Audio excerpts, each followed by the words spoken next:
Bonjour à tous, voilà alors une petite vidéo de biologie aujourd'hui sur les micro-organismes dans le cadre du cours de 4e ou de 5e sciences. Alors pendant longtemps la question c'était de se dire voilà pourquoi est-ce que une personne va tomber malade, qu'est-ce qui va causer chez une personne l'apparition d'une maladie, et pendant longtemps on a considéré que la maladie en elle-même était une entité, on ne savait pas vraiment pourquoi elle apparaissait, ni ce qui la causait exactement.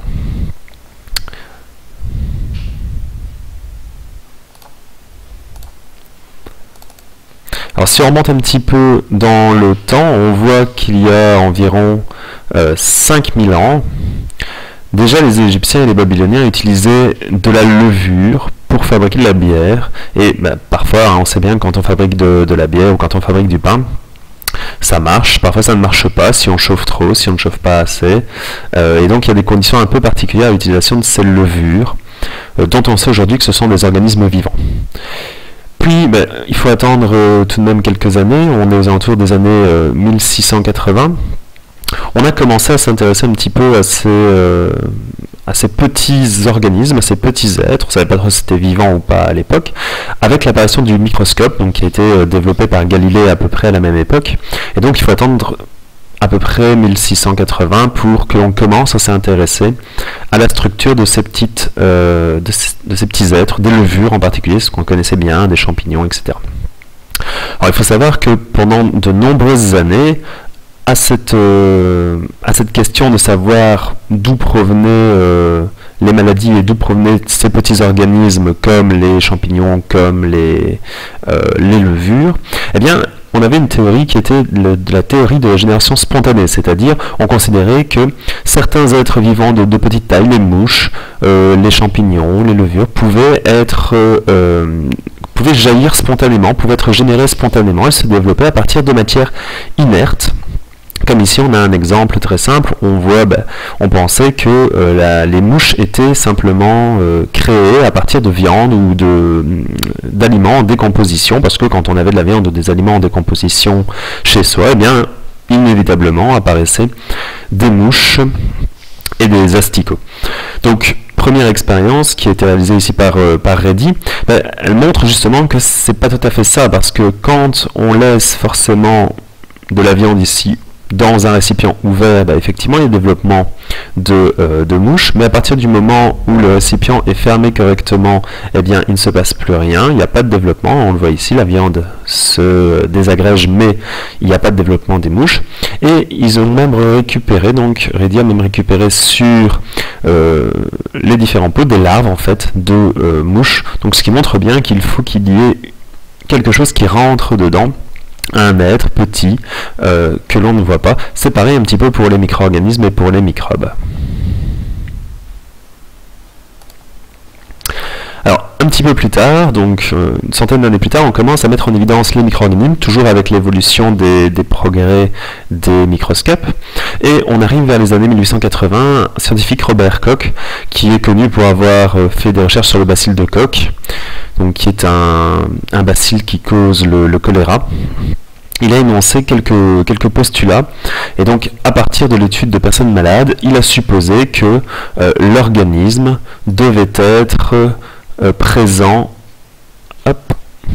dans tous les cas de la maladie et absent chez les animaux sains. C'est-à-dire qu'une personne qui par exemple a la grippe, mais c'est parce qu'elle doit posséder un organisme qui cause la grippe qui n'est pas présent chez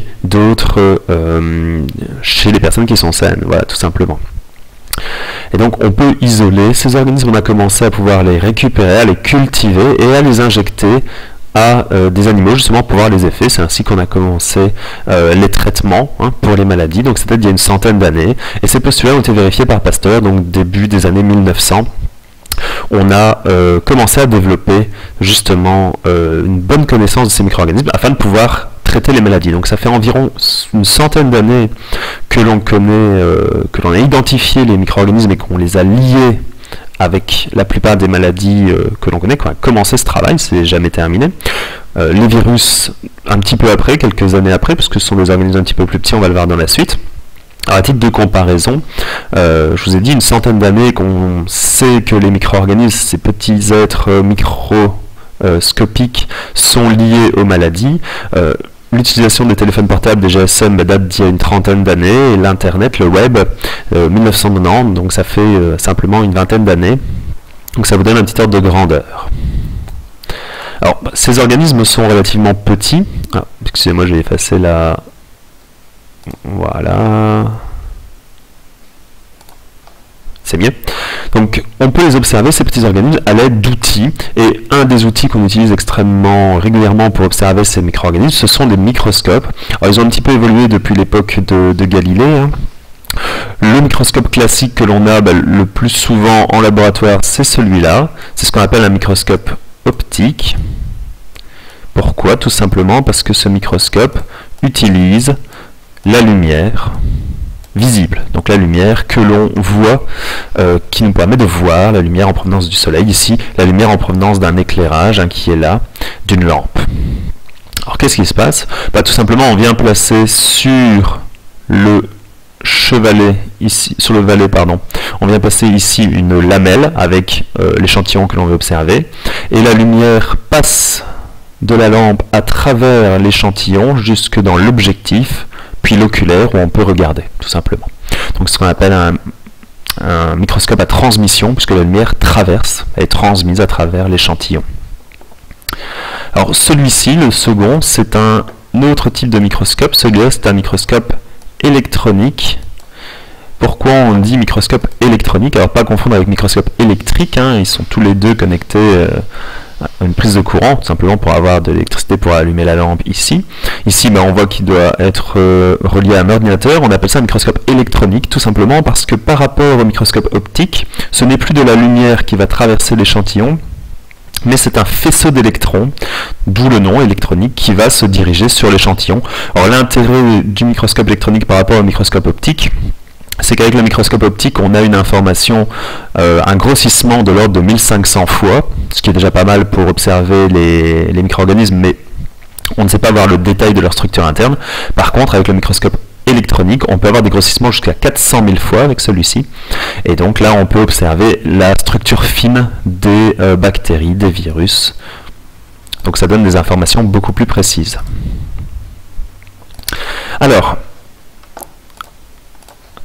on a comme micro-organismes différentes catégories. On va retrouver les virus, on va retrouver les bactéries, les champignons, les protozoaires. Alors moi je vais vous en présenter deux aujourd'hui, les bactéries, et puis on parlera un petit peu des virus.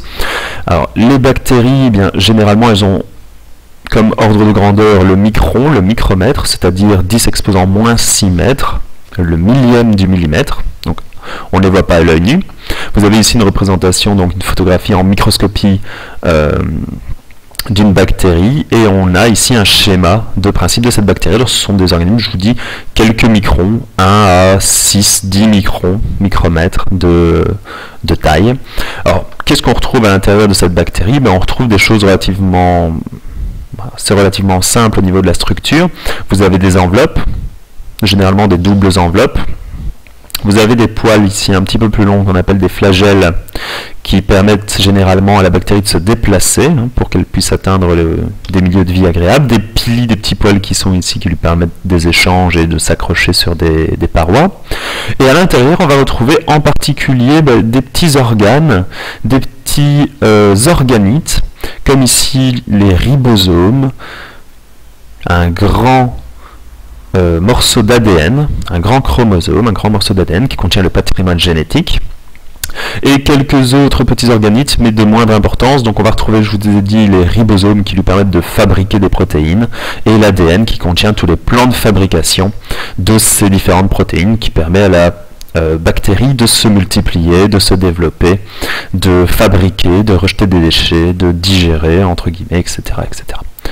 Alors pour les virus, on va avoir des organismes un petit peu différents, ils sont nettement plus petits. Donc les virus, on est de l'ordre de grandeur de 400, 800 nanomètres, on peut même descendre plus bas, une centaine de nanomètres pour certains plus petits. Et ces virus ne sont pas composés exactement de la même façon que les bactéries. Si vous regardez ici la structure, on retrouve l'ADN à l'intérieur, ou de l'ARN, comme c'est le cas ici. C'est le matériel génétique, ce sont deux molécules un petit peu différentes, dans une coquille qu'on appelle la capside, et autour de ça on retrouve une enveloppe, généralement une enveloppe de protéines avec tout un tas de protéines de surface qui sont ici, celle-là par exemple représentée. Alors ça, c'est le virus de la grippe, celui-ci c'est le virus du sida. Il y a des formes tout à fait particulières pour les virus, sont tous un petit peu différents. Ceux-ci ont une forme plus ou moins circulaire. Alors la grande différence entre le virus et la bactérie que je vous ai montré tout à l'heure, c'est qu'au niveau du virus, vous voyez qu'il n'y a absolument aucun petit organe, il n'y a pas du tout d'organite dans le virus n'est pas capable de fonctionner tout seul. C'est-à-dire qu'il ne possède pas de ribosome, il n'y a pas d'usine de fabrication de protéines, donc il ne peut pas se multiplier tout seul, il ne peut pas consommer des nutriments, il ne peut pas se développer. Donc le seul moyen qu'il possède pour se développer, ce virus, c'est de pénétrer dans d'autres cellules et de prendre le contrôle de ces cellules, soit des cellules, soit des bactéries, afin d'utiliser la machinerie qui se trouve à l'intérieur. Alors une fois qu'il est rentré dans ces cellules, il peut en prendre le contrôle. Il ne peut pas rentrer dans n'importe quelle cellule, ce sera pour plus tard, on expliquera le fonctionnement plus tard, mais c'est en lien avec ces petites protéines qui sont là à l'extérieur. Ça lui permet de rentrer dans certaines cellules. Et donc il doit rentrer, comme je disais, dans ces cellules pour pouvoir prendre le contrôle des organites de la cellule et l'utiliser à son profit, donc souvent pour se multiplier.